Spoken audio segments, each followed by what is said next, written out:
Cadet Major Michael Pasiculan from the College of Accountancy. Cadet Major Angelo Daniel Enerio from the College of Commerce and Business Administration. Cadet Major Mark Allen Briones from the College of Science. Cadet Major Arsenio Padilla III from the Faculty of Engineering. Cadet Major Ray Evangeline Corpus from the College of Commerce and Business Administration. And Cadet Major Christine Joy de la Cruz from the College of Accountancy.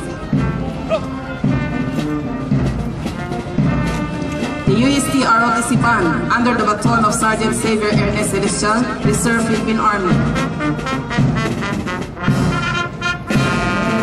The 1st Battalion Commander, Cadet Major Edsel Cabazon from the Faculty of Engineering, and his staff, Cadet 1st Lieutenant Mike Nava from the College of Commerce and Business Administration, Cadet 1st Lieutenant Ranger Americana from the Faculty of Arts and Letters, Cadet Major Paul Eric Antonio from the College of Accountancy, Alpha Company Commander, Cadet 1st Lieutenant Dwayne Nava from the College of Science.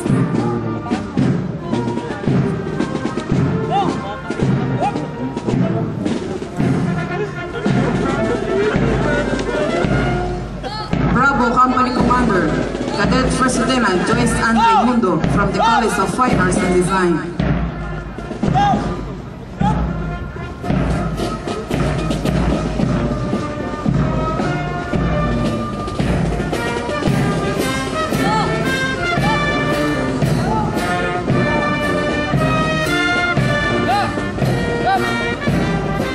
Ladies and gentlemen, as the colors pass in front of you, we request everyone to rise and render the appropriate courtesy.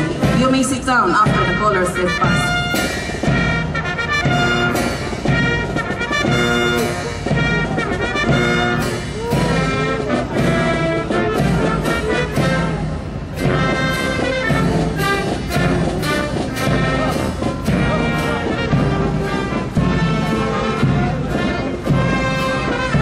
Color Officer Cadet 1st Lieutenant Alkin Candelaria from the Faculty of Engineering. 2nd Battalion Commander Cadet Major John Campo Briones from the Faculty of Pharmacy. And his staff, Cadet 1st Lieutenant Kerwin Victor Agdawili from the Faculty of Arts and Letters, Cadet 1st Lieutenant Joshua Angelo Bergantinos from the College of Tourism and Hospitality Management.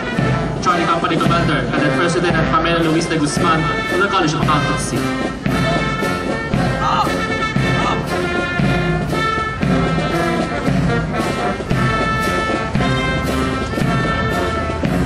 Delta Company Commander, Cadet 1st Lieutenant Ania Isabel Acevedo from the Faculty of Arts and Letters.